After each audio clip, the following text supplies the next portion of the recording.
In this video, we are going to talk about buy, borrow, die, how soon can you retire?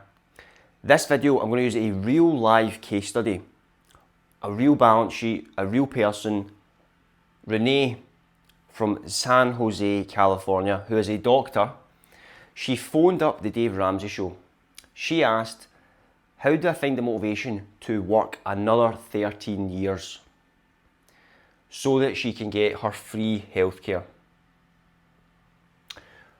The math already tells her that she can retire tomorrow. But the radio show hosts said, what do you like about the job? What don't you like about the job? Maybe you can just cut your hours back. They told her to negotiate her prison sentence rather than telling her to retire the next day. The structure is the most important aspect of asset management. With the right structure, Renee could have retired the next day and pursued her true passion.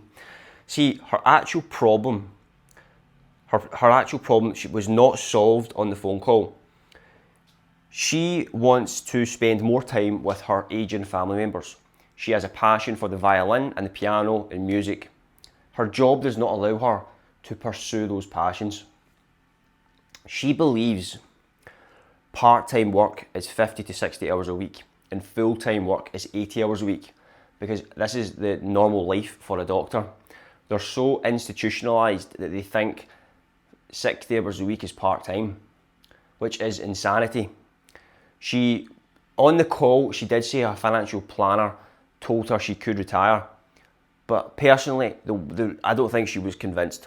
What Renee really needed was slapped in the face with the math, because you cannot negotiate with math. Let's go in it. Her annual income is 200k. She has no debt. All her properties are paid off. She has 3 properties in San Jose. No mortgage, no debt. Her 401k, 2.1 million. Her taxable brokerage, 1.6 million. Her net worth is an estimation of about 7.5 million. So what we actually have here is a multi-millionaire volunteering at the hospital when she could retire the next day. Let's look at it. So what is the first thing I would look at? The first thing I'm looking at is the properties. She has her main residence and these other 2 additionals. I'm going to guess they are rental properties. Let's be honest, after she's paid property taxes, insurance, maintenance costs, dealing with plumbers and changing boilers and fixing toilets, her actual net yield on that is probably about 0.5 to 1%. People that are property tycoons will fight that math all day long, but I have done the math and it is brutal. Now, if we were to sell these properties in California, she's going to pay massive capital gains tax. You're looking at like 37%.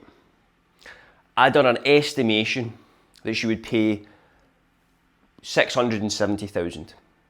That's 3.3 years of income that we need for Renee. So we want to sell this, but we don't want to pay capital gains tax. So how do we optimize this? Well, luckily, she qualifies for a Delaware Statutory trust using a 1031 exchange IRS tax code. All we need to do is sell the property, get the money into escrow. The money cannot touch her account, and she gets it into a Delaware Statutory trust. Let's estimate 2.5 million in assets, yielding 5%, which is standard. We've now found her $125,000 a year in income. Keep in mind, depreciation applies to this. So 60% of it can be depreciated, and that allows about an after-tax figure of about 110,000. This is equal to a salary of about 160k. So straight away, we have nearly found Renee her annual income, doing 0 hours a week. So we need to find the rest of the money. Well, this is where the taxable brokerage comes in as a saving grace. 1.33 million, I would say T-bills, and the rest of it can be into the NASDAQ 100, the QQQ, and we just get Renee to close her eyes and not look at that QQQ. It's volatile, but she'll get used to it. After 5 to 7 years of not even looking at it, we allow that to compound in the background. Then she gets used to the fact that the volatility is not risk, and she will start to see the results. Most importantly, she can pay for her own healthcare. She's pursuing this free healthcare that she gets after 13 years, when we could just put aside $25,000 for her to pay for tier 1 private healthcare for herself. See, why should she work for 13 years when she can retire now and just pay for it herself? Her time's more valuable. That's what we're looking at here. We want to get her time back. If she really wanted, if we're doing the T-bills, at today's yield, that'll get her about 49,000. So we're getting the income to about 146, 150k. For someone with no mortgage and no debt, I believe that she could live off that. If she really wanted that to be higher, she could do a 10-year treasury, which right now is quite high at 4.4%. I would say the T-bills, because the T-bills are less volatile than a 10-year treasury note. But anyway, let's just give you an example. Keep in mind, we have a plan for the 401k. Because she's retired, her taxable income drops massively. And then she can begin the Roth conversion ladder over the next 15 years, siphoning that 401k into the Roth IRA, which is also in the NASDAQ 100, because I'm chasing those gains. We're beating monetary inflation. Historically, the QQQ has compounded 15% a year. You're getting access to the strongest technology companies in the world. So it's a perfect hedge against a treasury bill as well. If interest rates get cut, the T-bill loses a bit of yield, her NASDAQ portfolio goes up. Low interest rates, cheap debt, tech companies go up in value. We also have the Delaware Statutory Trust also hikes the rents with inflation. So that will also go up by 2 to 3%.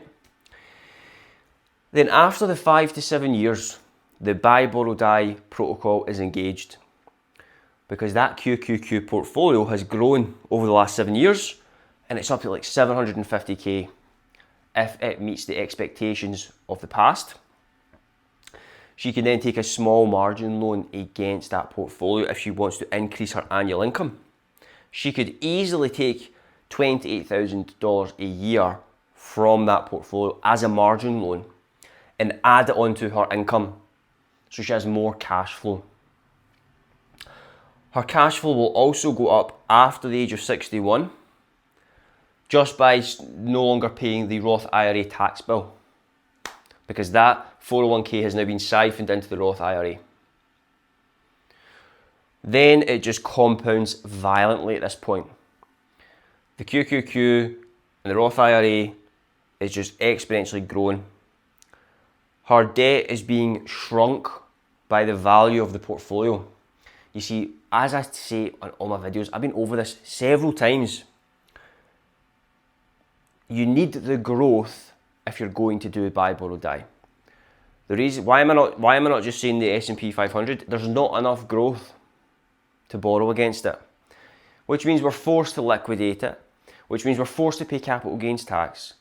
And if inflation is pushing aggressive, we are losing to both inflation and the IRS. So that's why I said the NASDAQ. Because I cannot expect Renee to be a full-time investor where she's looking at 10k reports and she's checking pricing power and she's checking a company's moats intact. I cannot expect everyone to do that. So the QQQ is the only real answer to getting the growth in a passive manner. So that's why I selected it in this strategy. But the whole point of this video is showing that someone with a net worth of 7.5 million is actually able to retire with the right structure. The structure is far more important than anything else. It is far more important. Structure with a bit of financial discipline. Now, I can already tell Renee has financial discipline. You don't get a 7.5 million net worth without financial discipline. This is not the same as, giving a credit card with a high limit to someone who's a spending addict.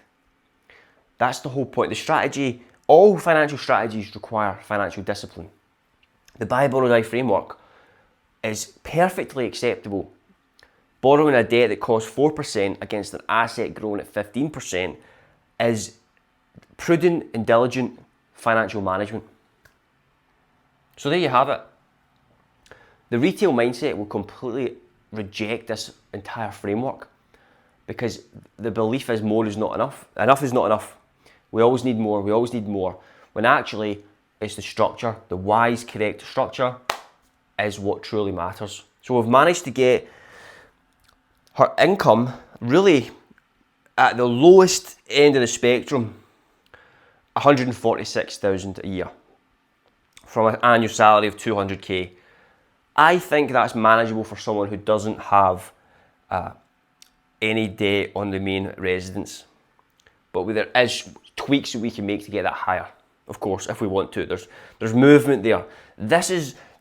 I've created this entire structure on a lot of estimates, so we don't know her entire situation and what she wants and what she spends. But there you go.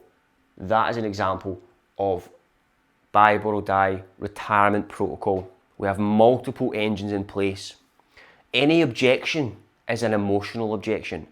But what if the stock market crashes just as she invests all her money in the QQQ? That's why we've got the cash buffer. That's why the architecture is designed this way. Okay? Can't negotiate with the math.